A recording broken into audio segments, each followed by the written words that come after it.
राम राज लाना चाहते हैं, राम राज चाहिए, हमें अम्बेडकर वाला चाहिए, हमें संविधान राज चाहिए। अरे राम राज तुम्हारा होगा, राम राज में दलितों का कोई लेना देना नहीं था। हमें मंदिर मस्जिद की लड़ाई नहीं लड़नी है, वहां से हमारे बच्चों का भविष्य नहीं होगा। कितने मंदिर होंगे देश के अंदर, करोड़ों मंदिर हैं, और क्या फायदा हो रहा है हमें? एक वर्ग के लोगों को फायदा हो रहा है। कुछ बताइए, कोरोना आया, सारे मंदिर में सारे भगवान बंद हो गए। अरे उनका कोई काम नहीं है, भगवान निष्क्रिय हो गया है, वो काम ही नहीं कर रहा है। बलात्कार होते हैं, कहां चला जाता भगवान? मर्डर हो रहे हैं, कहां चला जाता भगवान? हाँ, एक महिला मरने के बाद भी उसकी चिता को नहीं जलाना चाहते, कहां है भगवान?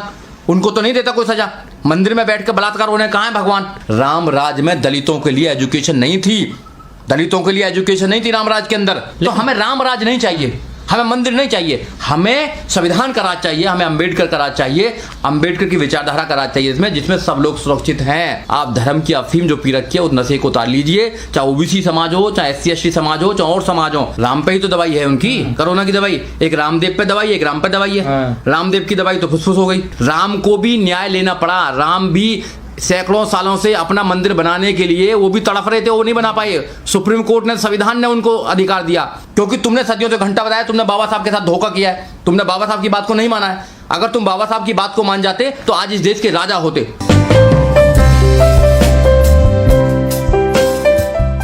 देखिए, जहां तक संविधान की बात है, संविधान के माध्यम से जो देश है वो सेकुलर स्टेट है। भारत जो है वो धर्मनिरपेक्ष देश है, और जब भारत सेकुलर स्टेट है तो सेकुलर स्टेट के जो प्रधानमंत्री हैं वो भी सेकुलर होने चाहिए। किसी धर्म का प्रोपोगंडा करना, किसी धर्म को आगे बढ़ाना, ये एक प्रधानमंत्री का काम नहीं है। इससे गर्म परंपरा पड़ेगी, क्योंकि जो प्रधानमंत्री हैं वो अगर हिंदू धर्म को आगे बढ़ाने का काम करेंगे, प्रोपोगंडा करेंगे, तो आने वाले समय में लोग भी अपने अपने धर्मों को आगे बढ़ाने का काम करेंगे, जो सरासर गलत है, एक सेक्युलर स्टेट की परिभाषा में नहीं आता है। प्रधानमंत्री जी वहाँ पर जा रहे हैं, मंदिर बना रहे हैं, या RSS का वहाँ पर ऑफिस बन रहा है बड़ा, वो तो अलग बात है। पर प्रधानमंत्री को सोचना चाहिए कि अगर इस देश के अंदर संविधान को जिंदा रखना है, जो संविधान की बात करते हैं, वो बाबा साहब की बात करते हैं, वो अधिकारों की बात करते हैं, तो उनको सोचना चाहिए कि ऐसे प्रोपोगंडा जैसे स्थान पर, जहाँ पर राम मंदिर की शिलान्यास रखी जा रही है, वहाँ पर नहीं जाना चाहिए उनको। वो जाएंगे तो देश के अंदर जो डेमोक्रेसी है, जो संविधान की आत्मा है, उसको कहीं ना कहीं ठेस पहुंचेगी, और जो गलत है। तो क्या आपको नहीं लगता सर कि एक संवैधानिक पद पे होकर इंसान अगर ऐसे जा रहा तो वो कहीं ना कहीं संविधान को ताक पर रखकर ये बातें कर रहे हैं, कानून को नहीं मानते? नहीं, तो कानून को देखो, संविधान को तो मानते नहीं है इन लोगों का। इनके एक मिनिस्टर हैं अनंत कुमार हेगड़े, वो कहते हैं कि हम जो आए हैं यहाँ पर वो संविधान को बदलने के लिए आए हैं। ये संविधान की मूल जो भावना है उसको खत्म करना चाहते हैं। जो बाबा साहब का एक सपना था इस देश को समता, मैत्री, भाईचारा बनाना, वो उसको खत्म करने के लिए प्लानिंग कर रहे हैं।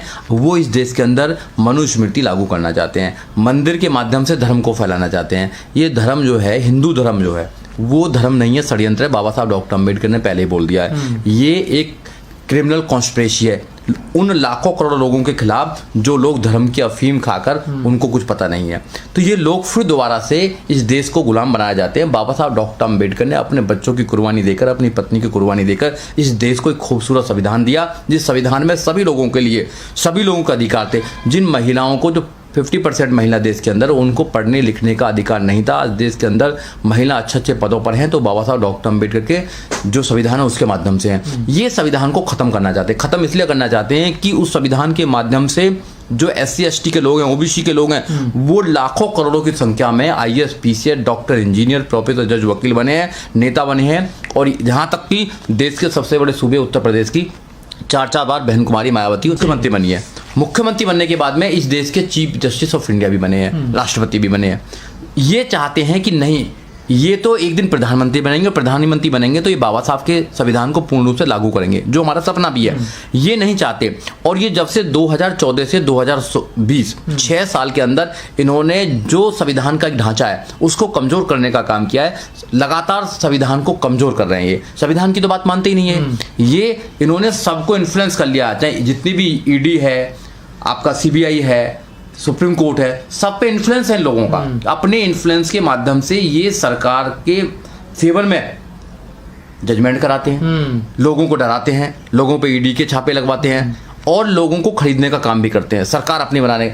इट मीन्स कि कुछ भी हो जाए, सरकार बनानी है, सरकार बना के पूरे देश के धन को लूट लो, इनको फिर दोबारा गरीब बना दो, गुलाम बना लो, और जातिवाद का जहर पूरे देश में घोल दो, संविधान को खत्म कर दो, मनुस्मृति ला दो। मनुस्मृति में ब्राह्मण सबसे ऊपर है।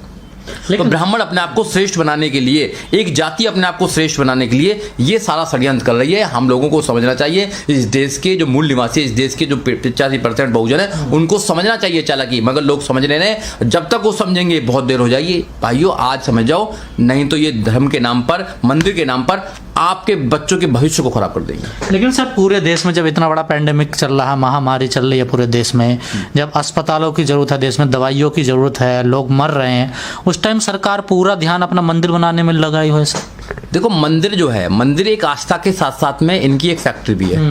इनकी एक ऐसी कंपनी है जहां पर एक ही पार्टी को, एक ही वर्ग के लोगों को सपोर्ट मिलेगा, वहाँ लाखों करोड़ों लोगों को धंधा मिलेगा। और दूसरा, वो धंधा करके और जो पैसा गरीब लोगों से आता है चंदे के मामले से, या वो जो चढ़ावा आता है, उसके रिटर्न में जाएगा बीजेपी को पैसा।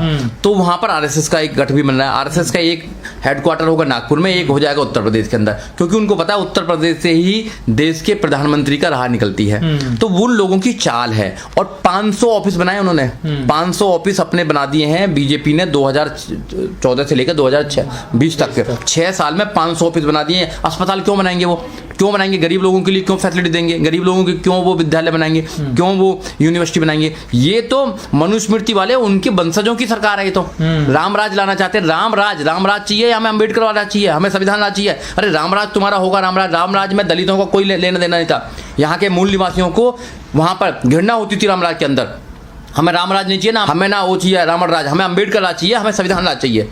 हमें संविधान राज में ही हम लोग यहाँ पर सुरक्षित हैं। जब भी मेरे जैसे लोग भी वकील बन सकते हैं, और लाखों करोड़ों जो गरीब लोग हैं आज वो बन सकते हैं। रामराज में चले जाइए, रामराज में तो बनेगा, तुम्हें पढ़ने का अधिकार नहीं था, तुम्हें कोई भी धन दौलत रखने का अधिकार नहीं था, अच्छे कपड़े पहनने का अधिकार नहीं था। आप पढ़ें तो सही पहले मनुस्मृति को। आप कौन से रामराज की बात करते हैं? और जो लगे हुए हैं सारे लोग ओबीसी समाज के और SC/ST समाज के लगे हुए हैं, तुम्हारा रामराज निकल जाएगा थोड़ी देर के अंदर है। तुम्हारे बच्चों को जब शिक्षा नहीं मिलेगी तो रामराज पे क्या करो? चाटोगे रामराज को? अरे संविधान से मिला है तुम लोगों को। आज अच्छे कपड़े तुम पहन रहे हो, आज आप तुम अच्छी पोस्टों पर जा रहे हो, किससे जा रहे हो? संविधान के माध्यम से जा रहे हो। संविधान तुम्हें सारे अधिकार दिलाता है और वहां जाकर फिर तुम रामराज को करते हो। अरे रामराज की कल्पना हमें नहीं चाहिए, हमें नहीं चाहिए। राम से कोई मतलब नहीं, हमें संविधान से मतलब है। ये देश को संविधान बनाना चाहता है, मगर उनको पता है कि संविधान हमें कमजोर करता है, संविधान मनुस्मृति को कमजोर करता है, उनके षड्यंत्र को कमजोर करता है। इसलिए वो इस देश के अंदर बड़ा मंदिर बना रहे हैं। मंदिर से वो धर्म की वो करना चाहते हैं, धर्म का प्रचार करना चाहते हैं, वो मनुस्मृति का प्रचार करना चाहते हैं, और फिर दोबारा धर्म के नाम पर इस देश को गुलाम बनाना चाहते हैं। जैसे उन्होंने सैकड़ों साल तक, हजारों साल तक इस देश को गुलाम बनाए रखा और देश के लोगों को गुलाम बनाए रखा। तो सर, जिस प्रकार से एक पूरा एजेंडा चलाया जा रहा है, प्रचार किया जा रहा है, क्या लगता है फिर से इस मुद्दे को पूरे को गरमाया जा रहा है देश में? बिल्कुल गरमाया जा रहा है। 2024 में कहा जा रहा है 2023 में कंप्लीट होगा मंदिर, 2024 में चुनाव भी होना है। बिल्कुल बिल्कुल, ये मंदिर के नाम पर देश में अपनी राजनीति को सुनिश्चित करना चाहते हैं। लोगों को समझना चाहिए, हमें मंदिर मस्जिद की लड़ाई नहीं लड़नी है। वहां से हमारे बच्चों का भविष्य नहीं होगा। कितने मंदिर होंगे देश के अंदर? करोड़ों मंदिर हैं, और क्या फायदा हो रहा है? हमें एक वर्ग के लोगों को फायदा हो रहा है? कुछ बताइए। कोरोना आया, सारे मंदिर में सारे भगवान बंद हो गए ना, हो गए बंधन, सारे बंद कर दिए। अरे उनका कोई काम नहीं है, भगवान निष्क्रिय हो गया है, वो काम ही नहीं कर रहा है। बलात्कार होते हैं, कहाँ चला जाता भगवान? मर्डर हो रहे हैं, कहाँ चला जाता भगवान? हाँ, एक महिला मरने के बाद भी उसकी चिता को नहीं जलाना चाहते, कहाँ है भगवान? उनको तो नहीं देता कोई सजा। मंदिर में बैठ कर बलात्कार हो रहे हैं, कहाँ है भगवान? भगवान की परिक्रमा छोड़ो, संविधान है, संविधान से लोगों को अधिकार मिलेंगे। अधिकार आज तक मिले तो संविधान से मिले। आप लोग मंदिर के नाम पर हजारों करोड़ों लोगों को बर्बाद करना चाहते हो, और एक ऐसा धर्म की अफीम खिलाना चाहते हो लोगों को, जो लोग हमेशा धर्म के नाम पर गुलाम रहे। आपने देखा नहीं होगा, नौजवान साथियों को जिनको स्कूल जाना चाहिए, जिनको विद्यालय जाना चाहिए, वो कावड़ लेकर आते हैं। कौन होते हैं वो बहुजन के बच्चे होते हैं। उनको धर्म के नाम पर आप आगे बढ़ाना चाहते हो, फिर दूसरे धर्म से लड़ाना चाहते हो उनको। तो हमें धर्म नहीं चाहिए। लेकिन सर, बीजेपी के नेता तो हमें बच्चों के लिए रोजगार चाहिए, हमें बच्चों के लिए शिक्षा चाहिए। अगर मेरे बच्चे पढ़ेंगे तो जब भी तो आगे बढ़ पाएंगे, मेरी तरह पढ़ेंगे। अगर मैं पढ़ता नहीं तो मैं यहाँ आता क्या? आप नहीं पढ़ते तो यहाँ आते क्या? जिन लोगों ने भी आगे बढ़े हैं वो पढ़ के ही पढ़ाई से बढ़े हैं, और ये पढ़ाई को खत्म करना चाहते हैं, एजुकेशन को खत्म करना चाहते हैं। राम राज में दलितों के लिए एजुकेशन नहीं थी, दलितों के लिए एजुकेशन नहीं थी रामराज के अंदर। तो जब ये रामराज लेकर आना चाहिए, दलितों की एजुकेशन तो गई। रामराज में दलित राजा नहीं बन सकता था, तो राजा तो कोई बनेगा नहीं। जैसे अब बन जाते हैं, मिनिस्टर बन जाते हैं, आप ये MP बन जाते हैं, फिर तो कोई बनेगा नहीं। ये संविधान राज में हुआ। देश की सबसे बड़ी सूबे उत्तर प्रदेश की बहन कुमारी मायावती 4 बार मुख्यमंत्री रही, वो तो नहीं बन सकती, क्योंकि महिला को तो पढ़ना ही नहीं है। तुलसी जात कहते हैं ना, ढोल शूद्र पशु और नारी ताड़न के अधिकारी, वो तो खुद कहते हैं। तो जब तुलसीदास कहते हैं कि ढोल शूद्र पशु और नारी ताड़न के अधिकारी, तो जब राम राज आ जाएगा तो फिर दोबारा वही चलेगा इनका। तो हमें राम राज नहीं चाहिए, हमें मंदिर नहीं चाहिए, हमें संविधान का राज चाहिए, हमें अंबेडकर का राज चाहिए, अंबेडकर की विचारधारा का राज चाहिए इसमें, जिसमें सब लोग सुरक्षित हैं, सब लोगों के अधिकार सुरक्षित हैं। अगर आप बचाना चाहते हो तो बचाइए, नहीं तो आने वाला भविष्य आपका एक षड्यंत्र के माध्यम से खत्म किया जा रहा है। आप धर्म की अफीम जो पी रखी है उस नशे को उतार लीजिए, चाहे ओबीसी समाज हो, चाहे SC ST समाज हो, चाहे और समाज हो, आपके बच्चों का भविष्य अंधकार में जाने वाला है। लेकिन सर आपने कहा कि कोरोना काल में सारे मंदिर बंद हो गए, लेकिन बीजेपी के बड़े बड़े नेता कह रहे हैं कि राम मंदिर बन जाने दे, जैसी नींव उसका शिलान्यास होगा, भूमि पूजन होगा, कोरोना अपना आप चला जाएगा सर। नहीं, राम पे ही तो है उसकी दवाई, राम पे ही तो दवाई है उनकी, कोरोना की दवाई। एक रामदेव पे दवाई, एक राम पे दवाई है। रामदेव की दवाई तो फुसफुस हो गई है, रामदेव पर राम अब करेगा।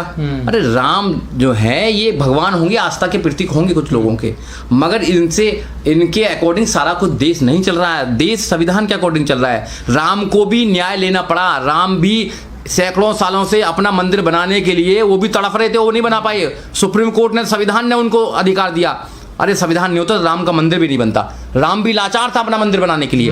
अगर राम का मंदिर भी बना तो संविधान की वजह से बना, बाबा साहब डॉक्टर अम्बेडकर की वजह से। राम को भी अगर अधिकार मिला, राम को भी न्याय मिला, मैं मानता हूं कि न्याय उनको मिल गया, तो वो भी संविधान के अकॉर्डिंग मिला, मेरे बाबा साहब डॉक्टर अम्बेडकर के संविधान के अकॉर्डिंग मिला। अगर संविधान नहीं होता तो राम भी कहीं वो टाट में होते। साध्वी प्रज्ञा कह रही 5 बार हनुमान चालीसा पढ़ो, कोरोना अपना आप खत्म हो जाएगा। वो करती रहेंगी, वो तो क्या क्या करवाती रहेंगी, वो करती रहेंगी। ऐसे अनपढ़ लोगों की बात नहीं क्या करते हम लोग, वो अनपढ़ लोग हैं। तो सरकार कार्रवाई क्यों नहीं करती इन लोगों पर? सरकार के लोग हैं, सरकार तो चाहती है, सरकार चाहती है कि वो ऐसे लोगों को आगे बढ़ाए, क्योंकि उनका एजेंडा चल रहा है, उनका एजेंडा है, उनका एजेंडा है कि इस देश के ज्यादातर लोगों को धर्म के नाम पर बेवकूफ बनाया जाए, गुमराह किया जाए, उनके भविष्य को खराब किया जाए, उनको मजदूर बनाया जाए, क्योंकि उनके लोग तो अच्छे अच्छे स्कूल में पढ़ रहे हैं, उनके बच्चे तो अच्छे अच्छे स्कूल में पढ़ रहे हैं, और उनको अगर रोजगार भी नहीं मिलेगा तो मंदिर के नाम के रोजगार मिल जाएगा। करोड़ों मंदिर हैं, एक मंदिर में लगभग 1000-2000 लोग काम करते हैं बड़े बड़े मंदिरों में, तो उनको रोजगार किसको मिल रहा है? तो क्या वहां कोई दलित कोई वहां पुजारी है? क्या वहां कोई ओबीसी पुजारी है वहां पर?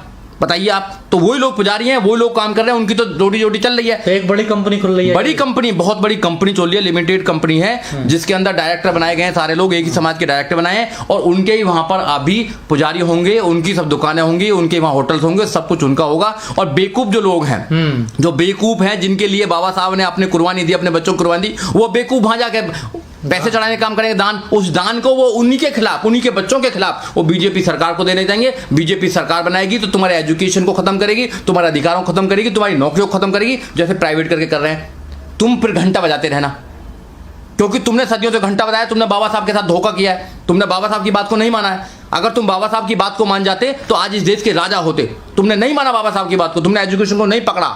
आप एजुकेशन को पकड़ लेते। मैं तो बार बार भी कहता हूं कि आप अपने जो थाली खाते हो, जिस थाली में खाना खाते हो, थाली बेच दो, मगर अपने बच्चों को एजुकेशन दो। अपने बच्चों को एजुकेशन दुनिया के अंदर बदलाव करने का एक महत्वपूर्ण एक रास्ता है, एक दिशा है education. Education is powerful. Education से बड़ी दुनिया में कोई चीज नहीं है। अगर आप एजुकेशन हो जाएंगे और बाबा साहब को पढ़ लेंगे और विचारधारा के साथ एजुकेटेड हो जाएंगे, तो दुनिया में तुम पर कोई भी अत्याचार नहीं कर सकता। अत्याचार इसलिए हो रहा है क्योंकि तुमने बाबा साहब की विचारधारा को नहीं पढ़ा।